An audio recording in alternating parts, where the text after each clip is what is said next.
Sure. My name's Michael Sammis. I'm the Executive Vice President of Operations and CFO for Universal Music Publishing worldwide. Universal is the largest music publisher in the world, subsequent to our acquisition of BMG. We have the highest market share of any music publisher, and I look after the global finance and operations of the company.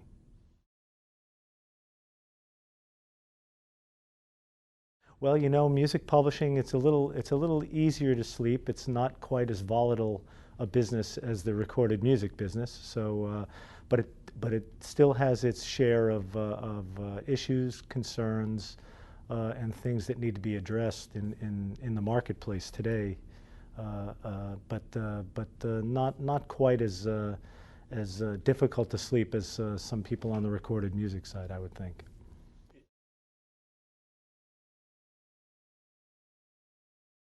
Biggest challenges as a company, I think, are the same for most major companies, and that's how to monetize some of the new revenue streams that exist out there. It's a very, very different environment now than, say, music publishing might have been 10 years ago, or even 7 years ago. It's very different now with you know, the MySpaces and the YouTubes and Googles and these are all new revenue streams, and we're constantly searching for more. So the most difficult thing as a music publisher, and I think this would go for any businessman or any business person who worked in a business that's a little bit troubled or under siege from some external forces. The biggest issue is, how do I grow the company? How do I monetize some of these new revenue streams, and how do I exploit them to their fullest advantage?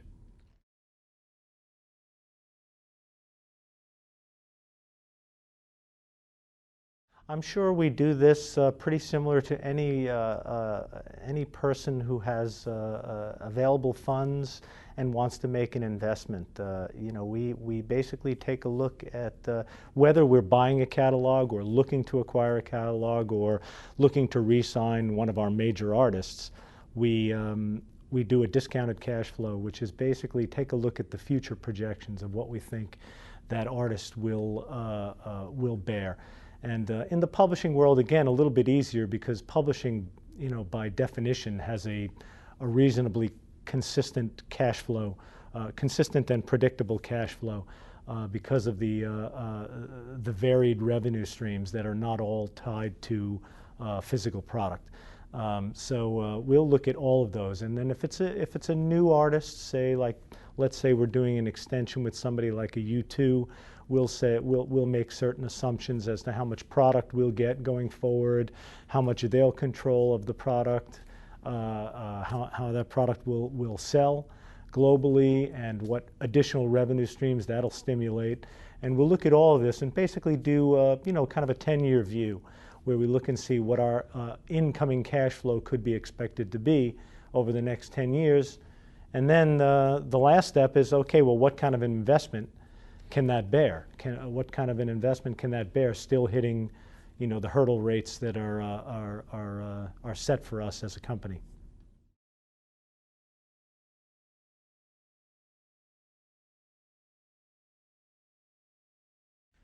Great question. First of all, let me back up and say, you know, there are really, a music publisher really exploits copyrights and also exploits copyrights, not only copyrights we own, but copyrights we administer on behalf of others.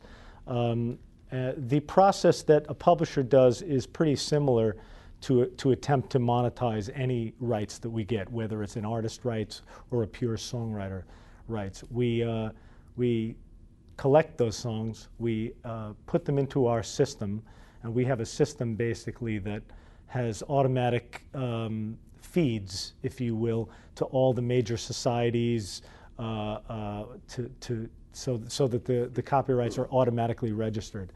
We use a program that's pretty common or familiar to most major publishers. It's called CWR, which stands for Common Works Registration. It's a standardized format that just about every society and intermediary or agent around the world is trying to, they're all trying to adopt the same standards for accepting songs for registration. And by doing that, it makes it easier for us to do that, reduces the potential for problems. We'll enter songs into our system. They'll feed the registration programs. They'll be registered globally. So now we've done the administrative part of it, and that's perfecting your interest from a ownership perspective or from an administration perspective. So you've got the song, you've registered it. Now comes the difficult part, and that is if it's an artist, your exploitation methods are probably more limited than they are if it's a songwriter. Meaning if it's a songwriter, you're looking for every potential avenue of exploitation, getting somebody to record it, getting it to be used in a television show, getting some kind of visibility for that writer. Setting up, another way to do that is setting up co-writes with other writers or artists, so that that writer can take some of his copyrighted material and actually put it on an artist that's making money, or that has a label deal in it and actually has product going out into the marketplace.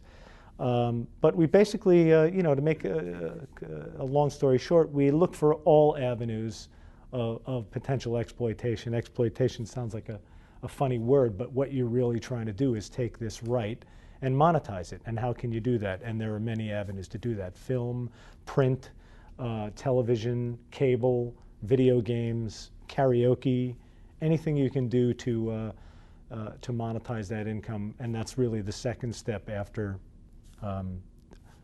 taking care of your administrative house and making sure the songs are properly registered globally.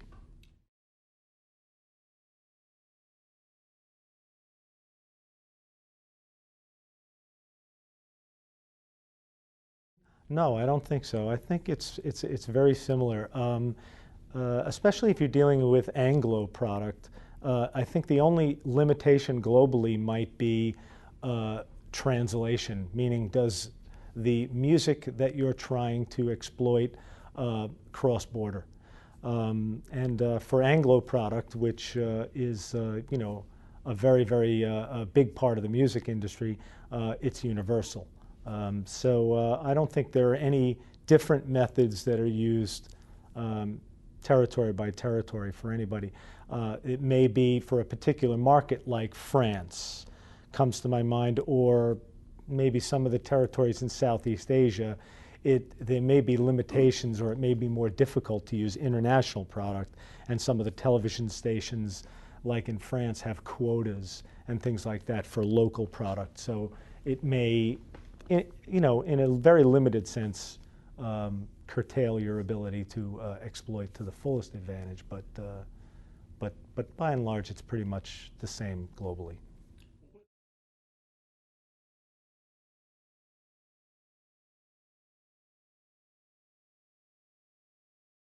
I think the internet has so many potential applications that I would always say that that's a possibility. I think for a songwriter here to want to get, the easiest avenue to kind of exploit their music globally is to sign with a publisher.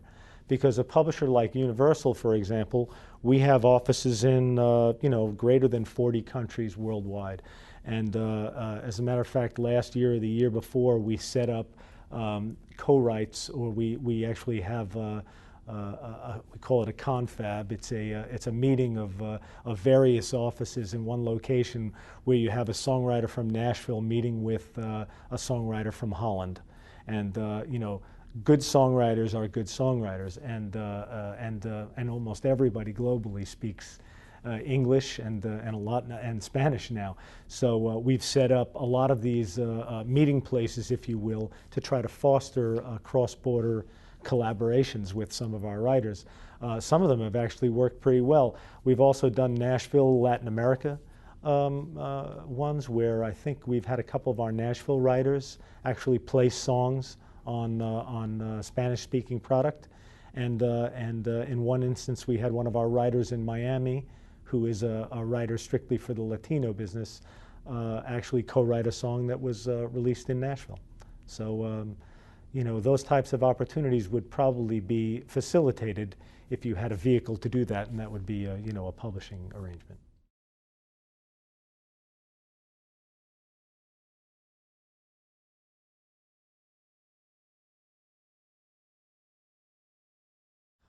No, we don't wait for them to come to us, although a lot of them do. I mean, you still get music pitched to you as a publisher the old-fashioned way. People will stop by and drop off CDs, or they'll email you a song, and it's funny how it networks its way around the office. One person listens to it, and if they like it, they're immediately emailing it to others in the office to get a second take.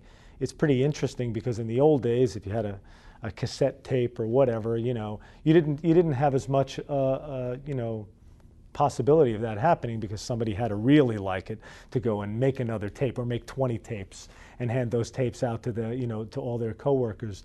I think now with technology, exposing just turn-in music like that to a greater audience is enhanced. But we have creative staff that do everything from go to clubs at 11 o'clock at night and listen to bands that maybe they heard a buzz about, to listen to some unsolicited material, although I won't lie to you, the large majority of the unsolicited material doesn't get listened to. That's just simply a volume issue.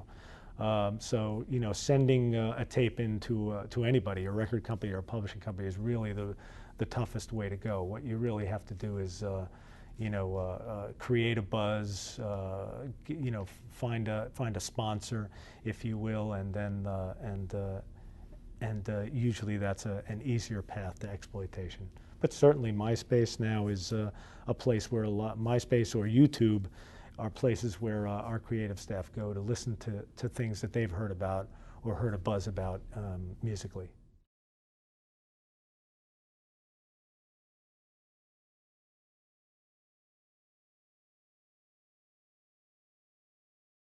Yeah, well, for the most part, a buzz, industry terminology is, record companies been using this term for a long time.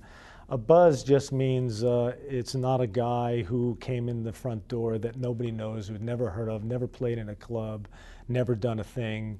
Usually a band to want to get noticed, the best way to do that is visual. Actually play live, develop a following, a buzz.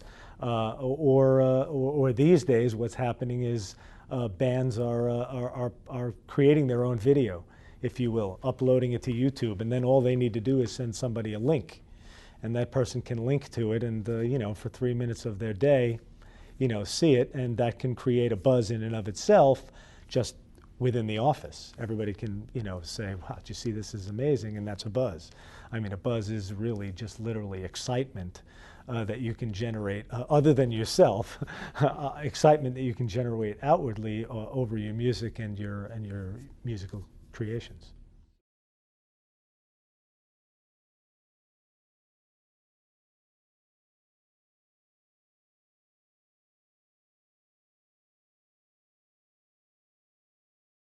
Absolutely right. My boys, I've told them more than one time, because I'm their dad, I've said, this is great, but it's not ready for prime time. You got to work on it. And the best thing you can get at that stage of your musical evolution, if you will, the best thing that you can ask for is feedback. I mean, you can't be afraid of somebody telling you it's not there yet. It's got possibilities, but it's not there yet. If you're afraid of hearing that, then you're in the wrong business. Because, you can look at any number of artists over the years and how many times they experienced rejection or negative feedback early in their career. You can't be afraid of that. So you have to want and embrace that feedback. And if you can embrace that feedback and then use it and grow from it or learn from it, and then you'd be surprised that your output becomes increasingly more palatable, commercial, if that's what you're going for. Yes, but play live. If you're in a band, get out there, hone your craft, perfect your craft, get tight, and songwriting. Work on your songwriting, continually develop it, and try to get feedback and grow it. And then when you're ready, that's when you go out to create your buzz, because when you're not ready, you only get so many bites at the apple. If somebody hears that, this guy's not good, or I heard this stuff and it's not good, there's only so many times you can go down to that well.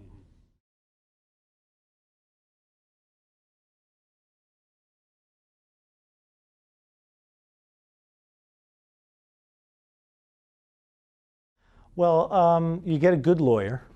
If you're at the point where you're going to do a publishing deal and you really believe you like a publisher to be assisting you with global exploitation and collaborations and that sort of thing, you need to make sure that you have good advice. And the reason I say that is because these days, life of copyright deals are very rare. They're increasingly rare in the music business, and a life of copyright deal is exactly what people are being warned about. Don't give away your publishing, which means that day one you sign away your publishing and it's gone for life of copyright. That doesn't happen that much anymore. What usually will happen is there's a limited term duration of your assignment of that copyright, and it's usually not the entire copyright.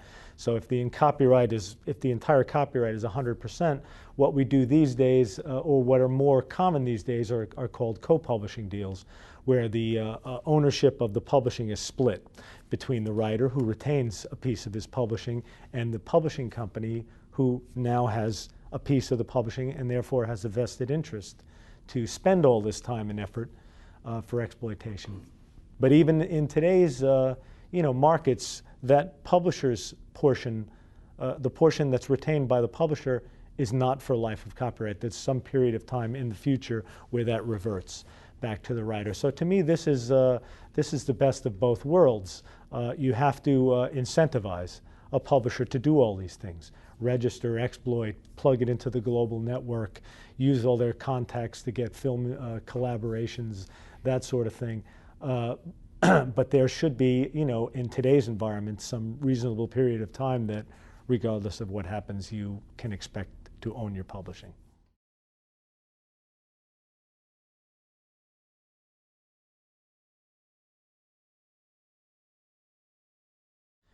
Yeah, if I'm, I want to know what your contacts are. I want to know how successful is your film and TV area, because the film and TV area, or the synchronization area, as we say in publishing, they're usually the ones who are designated with getting uses or obtaining uses for, let's say, the traditional film and TV avenues, which is very important for starting artists. A lot of people, will come out because they just got, they got a snippet of a song in the back of Grey's Anatomy, or something like that. So you want to know what their credentials are from a film and TV perspective, and how plugged in they are, not only to the traditional sync areas of film and television, but in the non-traditional synchronization areas, like video games and the merchandising, which is both of those are very, very growing revenue streams. So I want to know whether you can bring that to the table for me. I'll also want to make sure that my copyrights are going to be looked after globally. And that means, what is your global network like? It may not be as big a concern if you felt like you're just starting out in the USA, and maybe you didn't care about the UK or Australia or some other Anglo markets, but eventually you will. So you'll want to know what kind of global ability this company has to be able to protect your rights and exploit them.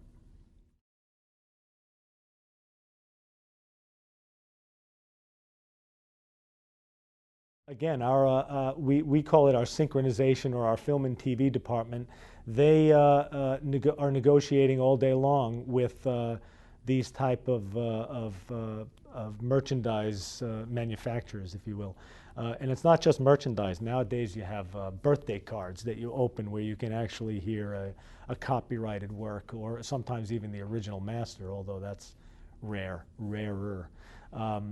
So it's not just the fluffy toys or the singing fish, which most people seem to know. Those are kind of niche businesses. You basically, as I say, you need contacts and you need breadth of catalog. And what I mean by breadth of catalog is you need to be able to go to somebody and say, okay, you want a song about fish. Okay, how can I, with over 1 million copyrights, using Universal as an example, over 2 million now with the acquisition of BMG, how do I find out any songs that I have in my catalog that might be appropriate for a singing fish or a shark on the wall or a big moose head or something like that? And the way to do that is what we physically do is we go through our catalog and we have people doing what we call tagging. They actually are going through the catalog and categorizing all the songs by mood, genre, keywords, that sort of thing. I think we've gotten up to 6,000 or 7,000 songs which are completely tagged. So if we want, if some merchandising company is looking for a singing fish, for example, we'll think of water, fish, swim. We can do all sorts of searches on our system through the tagged ones only. And the tagged ones are we obviously start with the more recognizable titles and the ones that are currently generating the most money because they're more recognizable. And we'll get a printout of 15 songs. And we'll send it over to them and we'll say, here's 15 and here are the 10 that I might be able to get you, because 5 of them may require clearance from an artist or a writer, and we'll know which one of those are easy to clear and which ones aren't.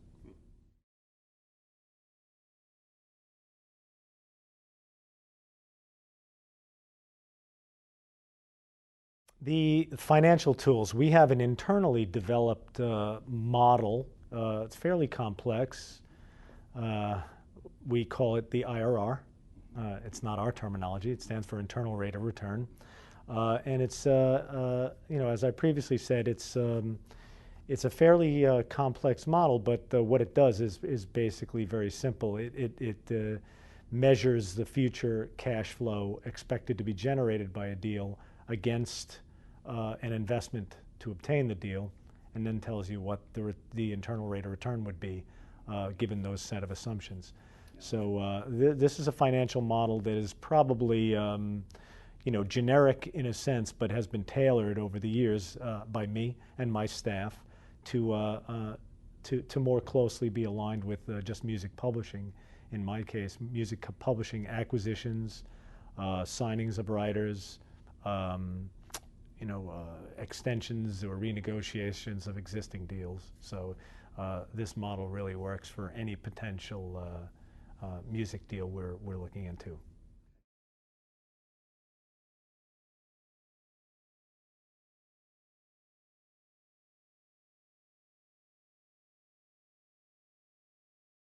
Well, interesting, it hasn't changed over the last 4 or 5 years, but we always focus for music publishing on separate revenue, on the major music publishing revenue streams separately. That would be mechanicals, performance, sync, and now digital, and then print and other. Print and other is usually, if it was 3% of the total, it's a lot. So not as significant an area for most catalogs. And we do that because each one of those revenue streams has had a decidedly different path in the last few years, and most analysts have projected a different growth trend, or in the case of mechanicals, negative growth trend going forward. So yes, we look at each individual revenue stream and make a separate determination about the evolution of that revenue stream for that particular writer or artist.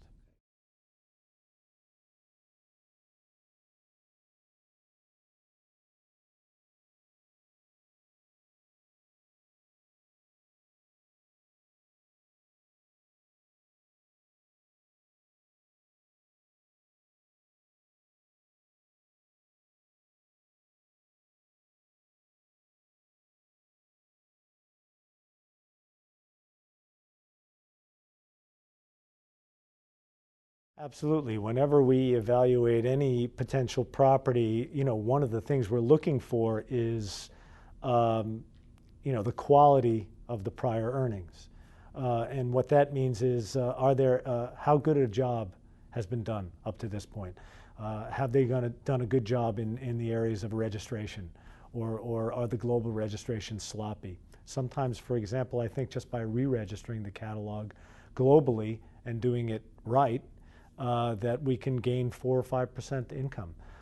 So that's why it's good to have a good publisher globally connected. For areas of digital, these are definitely emerging areas. So you'll want to see for that particular artist, pipeline, for example. Many, the music publishing industry is notorious for its pipeline. And what that means is it usually takes a long time between the actual event and when you collect on that event, especially in the area of performance. In some territories around the world, the delay can be a year. So you have an actual performance of a song in December '07, you're not even going to collect on it until December '08 at the first. So what we'll do when we're looking at a property is look, how have the various income streams evolved historically? Have they captured all their digital upside? And we usually consider mobile as part of digital. So ringtones, ringbacks, these would all be categorized as digital in our environment. So we'll look at those and say, have we really reached our steady state of what our expectation is going to be for mobile or digital revenue here? And if not, we'll certainly bake that into the projections going forward.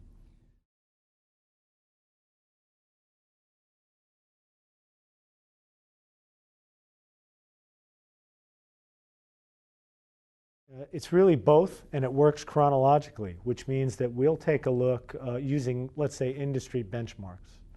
And let's say we believe that the digital revenues for any catalog, even if there's no clear, perfect ringtone or perfect master tone, we'll take a look and we'll say, any catalog, you should be 7 to 10% of your revenue, and it depends on the catalog, but let's say 7 to 10% of your revenue at this point should be digital. So we'll make that determination, and then we bring in our, let's call it an exploitation team, film and TV people, sync people, creative people, and we say, what's your take? What do you think can happen with this? Where can we go with this? Now, if it's an established songwriter with known product and let's say recognizable product, a little bit easier to make that determination. If it's somebody who is a little bit more in their infancy, then it's a little tougher, but it's what we call a creative call. So it's basically, okay, what do you think is the market for this person and their particular product to go? So it's really a combination of the two that we use when we're trying to evaluate, the types of revenue that a certain artist or a songwriter should be able to expect.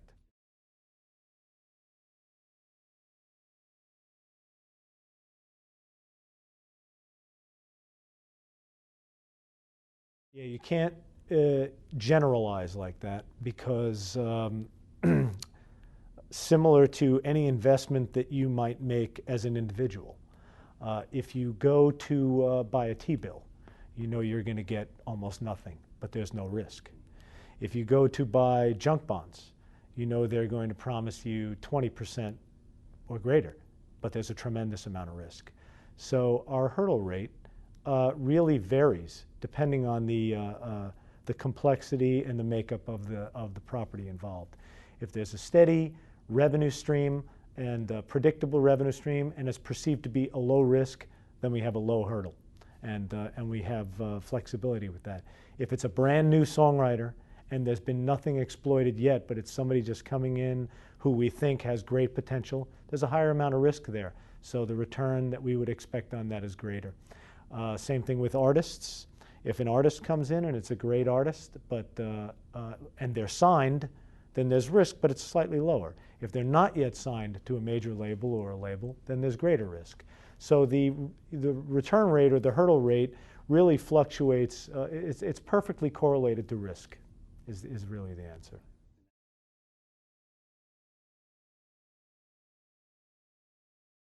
I'm sure you've done this, right? I don't know what your curriculum is, but I don't know what your, what the chronology is of what you're going through. But I find that most people have absolutely no understanding of the total pie.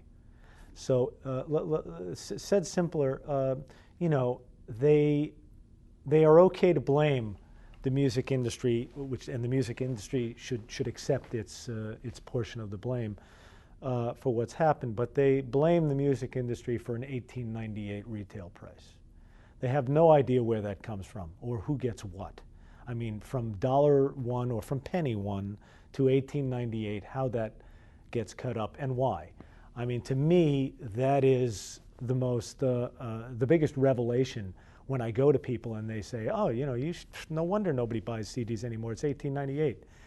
In many instances, that is completely outside of the control of the music companies, and most people don't realize it. How much goes to retail? How much is actually the cost of the product? How much is paid to the publisher? What happens to that money? How much goes to unions? How much how much the artwork costs? Everything. So literally from penny one to 1898, the buildup of let's say a typical CD, and even those CDs will be probably gone in 10 years. They'll become like vinyl. There'll still be purists out there who want to collect CDs. Most of them will be in our demographic, but so be it.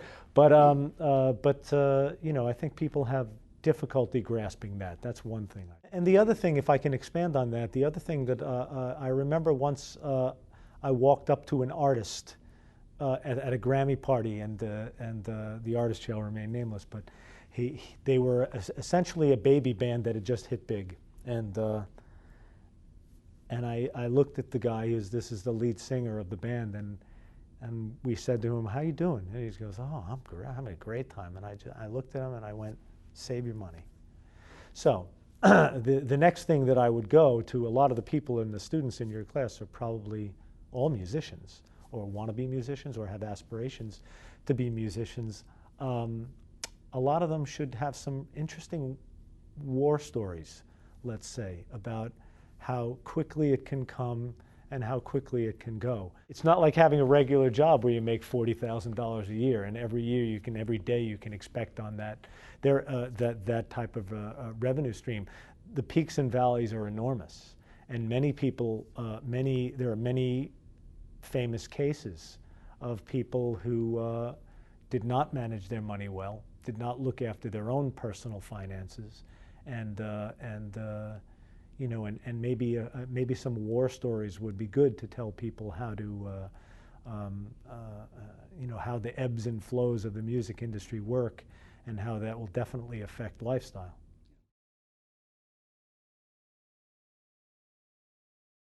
I have, I don't know the exact number. I would say direct reports to me are in the neighborhood of 20, and that's globally, because I'm the CFO of the company, so I have the finance person in every major territory around the world has a reporting obligation to me. And in addition, in Los Angeles, which is our worldwide headquarters, there are 3 direct reports I have who work in global finance. And then there are various other departments, royalties, copyright, income tracking, IT, office management, US finance. All these department heads report to me as well in the context of my Executive Vice President of Operations title. So I have about 20 people that report directly to me globally. Yes, most of the internships, though, ironically, have not been in, let's say, areas of operations and finance. Most of the internships that we do have more been in film and TV or creative, because many of the students that come in seem to be, at least initially, more interested in going in that direction with their potential career. So it seems like literally year-round we have in the Los Angeles office We have internships working for A&R, which A&R and creative is the same, and we have internships in the film and TV area. Historically, we haven't done internships in areas like finance and operations because those are a little more skill set oriented, whereas interns generally may have a specific idea of where they want to go. Not to say we're not open to it, but it just hasn't been something we've done yet. One of the interesting things about our business is that there's no shortage of work to do. You know, it's not like we're all sitting back in our chair thinking. You know, we all roll up our sleeves. There's a lot to do, and there are actually some great opportunities for internships, so I'd be totally open to it.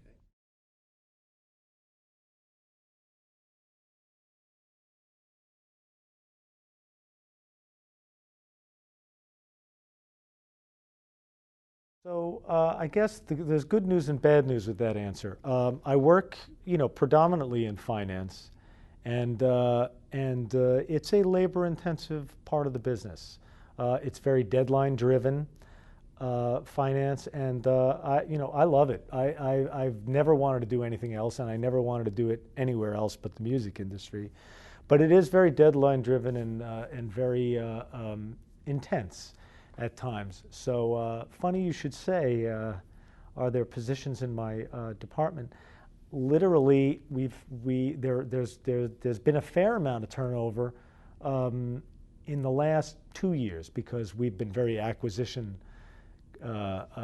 driven as a company. We just, as I said, we bought BMG Music, which was, we were number 3 and they were number 4. We've combined to create the largest publisher in the world. So we've gone through about 18 months of very intense work, let's say. And it's not for everybody. So my finance department in Los Angeles, literally, I think was 8 people. And about 3 months ago, 6 of them were temps. Because we had 1 or 2 people leave because they wanted to go back to school. One person left just because they wanted to move into a different area. There's a normal amount of turnover, but recently with the amount of M&A activity we've had, it's a very demanding job. And to be perfectly frank, it's not for everybody. So it's, you know, I think there's always openings, and there's always openings for good people, and anybody who's good is always interested in upward mobility. So we're always looking for that. Can I ask you what you would expect those people to come to? If they came to you for a job, what do you want them to know? As I used to go to my son's high school and talk to kids who were thinking about whether they should go to college at all. And I told him the most important thing that you have to, the most important thing you have to do is get a degree. Okay, you get a degree. And then when you come into a job, most of what you need to know, you'll be taught.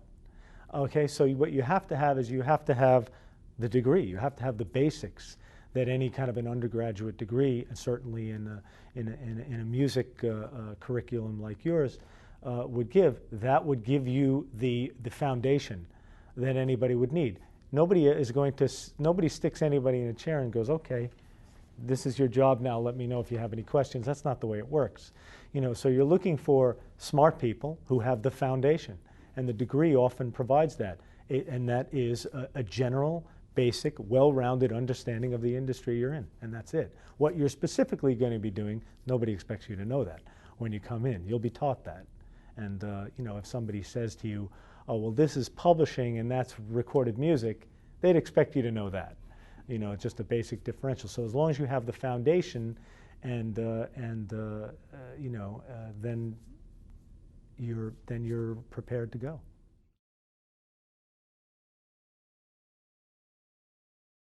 Yeah, well, you know, Universal has a website where they list all open positions. It's I don't know it off the top of my head. I can give it to you, but it lists all open positions, and I get emails from people all the time.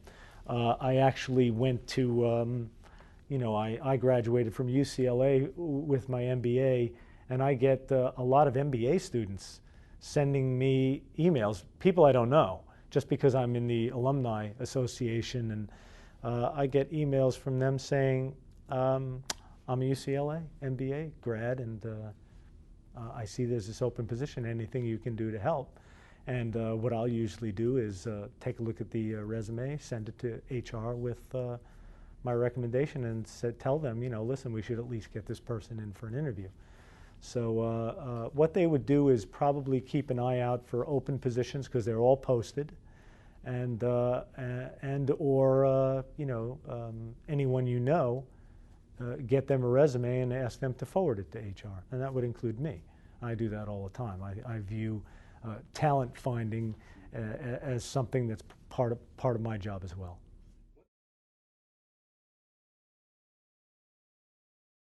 You like to see that people have worked. This is something that I tell my son all the time. I go, you know, you can take the best student in the world, but if they haven't had a job, and I mean any job, because you hold a job and you have a job, it shows responsibility, it's real world, it's street credibility, it's all those things. You need to have a job. You need to get a job and show that you've been in the workforce. And that, you know, if not, people look at you and go, well, this person's never done anything other than go to school. And that's important, but having a real background from a work perspective, and having something that you can put on your resume and say, well, here's what I've done, I think that's very key. You know, focus on, you know, and also, you know, creating, that would be, I say, first and foremost. And the second is creating the link between what you've done in school and what you want to do. So, you know, and by that link, I'd say, how does what you've taken in school qualify you for this role? Or how does it, and what makes you feel that you're uniquely qualified for this? So those are the two things I look for. And the most important thing that I'm interested in is communication skills. People who can hold themselves well, speak well, and write well get far in anything they do. You have to be able to articulate to your boss that you know what it is you're being asked to do. And a lot of times you'll get the smartest people in the world come out of school, but the communication skills are not where they need to be.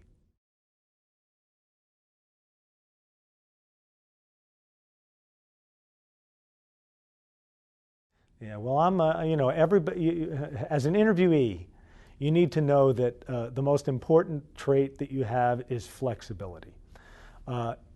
You have to flex your communication style to the individual who's interviewing you.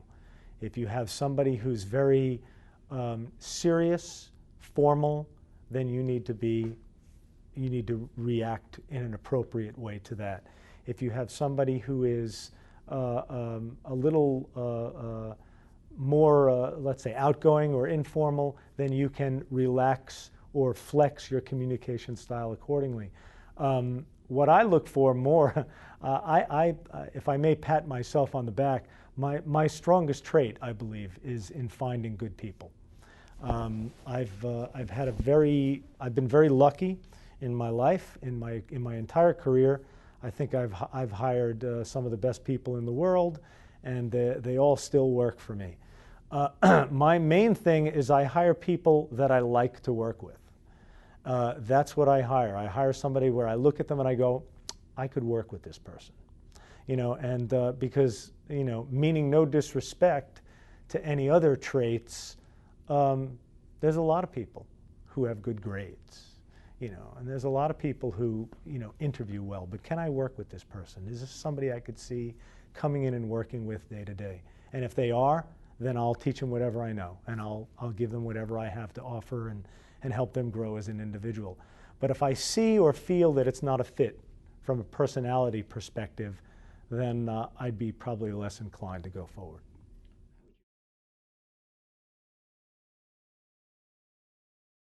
I am, when it's my name on it, I'm incredibly hands-on. But that being said, I'm mostly a hands-off guy. And that's why I'm very proud of my history of being able to hire and employ and keep and retain good people, because I don't want to have to tell them what to do. I expect them to know what to do. I don't want to tell them they have to come in on the weekend. If they do, I want them to know they have to come in on the weekend. The best employee is one that you don't need to tell, and this is my opinion, and people will differ in this. You don't need to tell them what to do or how hard to work or when to work. You either have it or you don't. And if you have that skill set and you say, I have to finish this by Monday, I'm going to come in on Saturday and do it. When they tell me that, I say, you do what you got to do. It's your call. I don't tell anybody when to take vacations. I've never told anybody not to take a vacation. I've never gotten involved in that at all. I sign the form and then I say, hey, on Friday, give me this. And they go, I'm not going to be here Friday. You signed the form. And I went, all right, well then Monday. Or Thursday, if you can do it, whatever. So I don't even pay attention to it. You tell me when you can be here, and you tell me when your workload is such that you can take vacation. So I'm pretty hands-off as that goes. But if my name goes on it, then I get very involved.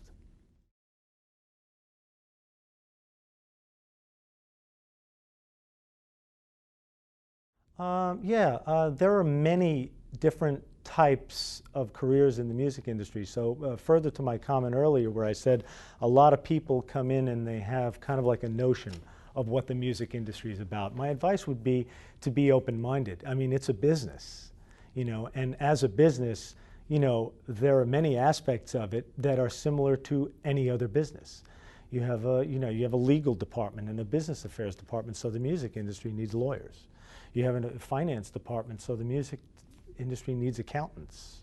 You have income tracking and operations. The backgrounds of those people are broad and diversified. There's no one way that you need to go or be if you want to be in the music industry. You have to have a good breadth of knowledge and be open-minded, and that's the only advice that I could give, because a lot of people look at it, because they're I want to say they're swayed by the music industry. They think it's sexy, it's entertainment, and that's that. But you really have to realize it is, but it's also a business, and it's run like a business, and you have all the departments of any other business, and I'm sure IBM has many of the same businesses. So you have to go into it realizing it's a business. It's the only difference is probably the clothes you wear.